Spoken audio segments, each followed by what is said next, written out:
Access to capital today takes us to Wall Street, home of decisions that can directly affect you and your access to money. Jane King is our insider there from the NASDAQ with some of the issues she's watching in these waning weeks of the year. This is Business, Equity, and Opportunities. Access to capital.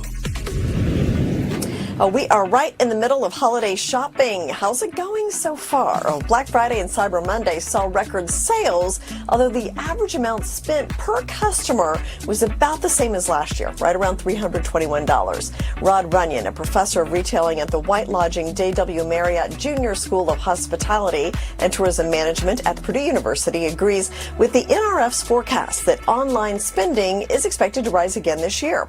In an interview for the Associated Press, Runyon said the increase in online shopping is due to several factors, such as convenience and ease of comparing prices. Also, it's December, which means more than just cooler weather and holiday celebrations. It's also layoff season. Job cuts tend to spike in December and January as companies prepare for structural changes heading into the new year. This according to data from the Bureau of Labor Statistics. Nearly 200 Howard County employees will soon be without work after an automotive supplier announced mass layoffs at two separate Kokomo facilities, becoming the latest instance of closures or layoffs affecting hundreds of Hoosiers. According to notices submitted by the Indiana Department of Workforce Development, Borg Warner, an automotive components supplier based in Michigan, will conduct mass layoffs at the two facilities that are located within a block of another on Morgan Street in Kokomo. And just this past week, North Face and Vans owner VF Corp laid off 500 employees, while the cloud computing company Twilio said it would lay off about 5% of its workforce. Spotify is cutting 17% of workers.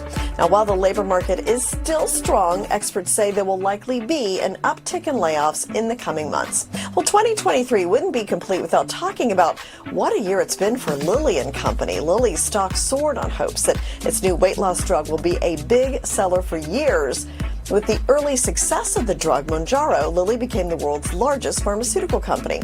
With the success of new contracts at automakers, the UAW is looking to expand. It's been targeting non-unionized car makers like Tesla. And in fact, the UAW had a meeting with Toyota Indiana workers in Princeton. Toyota recently announced a wage increase for some of their employees, a move the UAW says was meant to disrupt their unionizing efforts. Well, as we head into 2024, there are two things Wall Street will be watching. One is a potential economic slowdown. Two recent predictions from J.P. Morgan and the NABE are calling for a slowdown, perhaps even a recession in the first 3 months of next year. And of course, the election.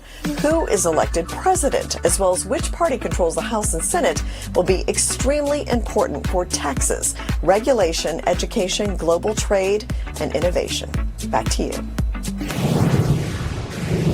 If you want more about any of our Access to Capital stories, they all live on the links through our website, beoshow.com.